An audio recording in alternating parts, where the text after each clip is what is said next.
Man has been traveling from time immemorial on the ocean of consciousness as though beckoned by some mysterious light on some distant horizon.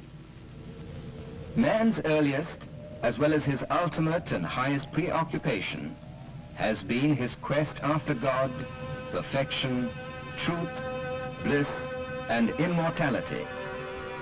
But how is man to realize them? The India of bygone days knew the answer. This knowledge was cultivated in the ashrams of ancient India under the guidance of great seers.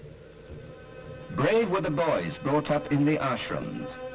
Who does not know the story of the young Nachiketa, who challenged the god of death to reveal the mysteries of immortality? In fact, the true India can never be imagined without her ashrams. Even the country is believed to have derived her name, Bharat, from Bharat, the legendary prince brought up in the ashram. Thousands of years have passed since then. Gigantic material achievements, devoid of an adequately superior consciousness to support them, have led man to the verge of destruction.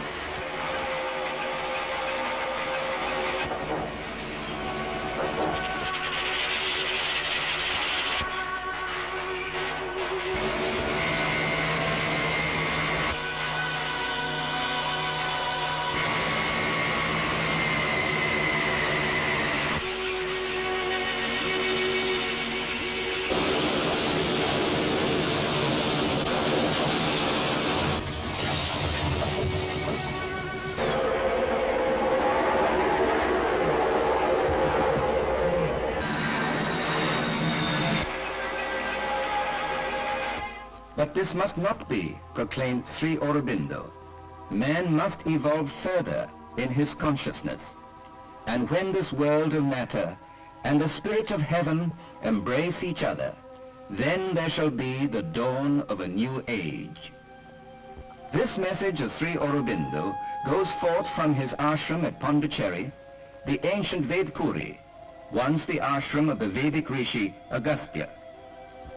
Obeying an inner command, Sri Aurobindo came over to Pondicherry in 1910, when he was at the zenith of his political glory. It was at Pondicherry that he practiced and propounded his integral yoga. Yoga, as we know, is the process of the union with the divine.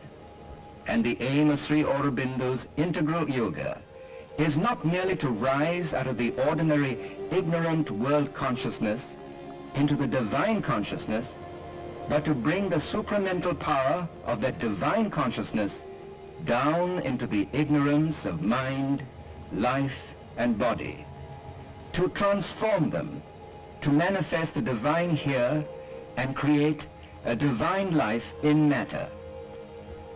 It was from 1920, the year the spiritual collaborator Sri Aurobindo, the mother, who came over to Pondicherry permanently, that the ashram began to take shape and grow rapidly. The mother said, "Let us work as we pray, for indeed, work is the body's best prayer to the divine." And so this harmonious complex hums with activities made up of more than 2,000 people, some of them old stalwarts who had made history in the first decade of the century as the revolutionary lieutenants of Sri Aurobindo, and among the others, hundreds of radiant souls abiding. But all are her children, whether 8 or 80. Until 1962, a day in the ashram used to begin with the mother appearing on the balcony and blessing the children. Then all would spread out into their fields of activities. Students and teachers would go to the Sri Aurobindo International Center of Education, where emphasis is given to integral education. This can help the student to develop all aspects of his personality.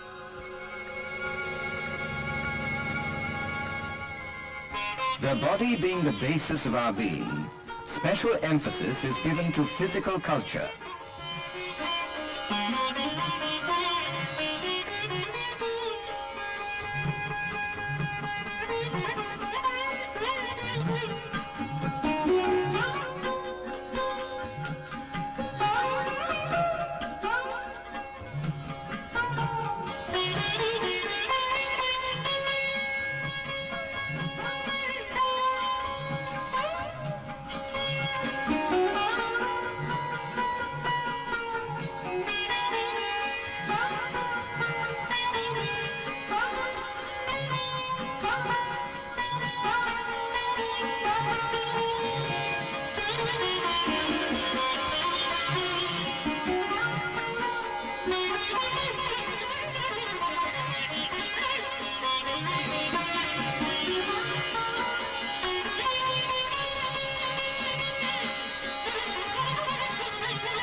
The Department of Physical Education not only formulates collective exercises on the basis of a synthesis of Eastern and Western methods, but it also prescribes to each individual exercises best suited to him.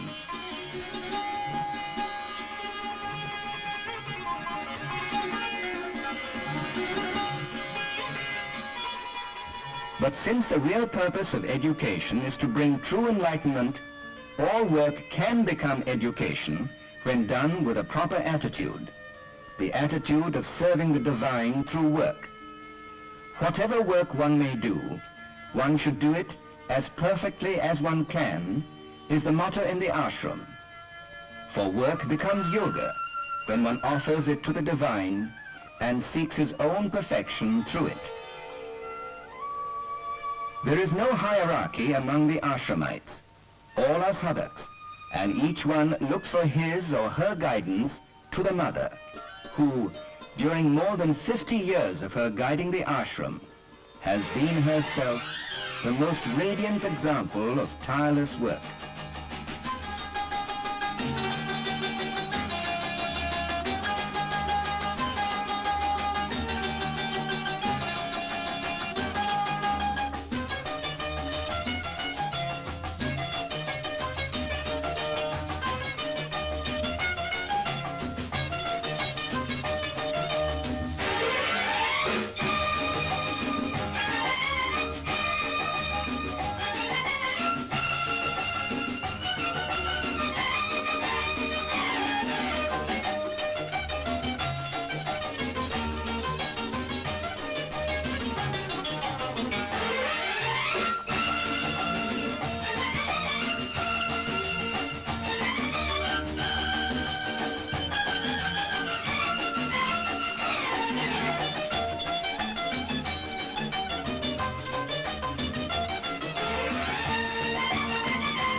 The products of the various departments of the ashram are in great demand in the outside world.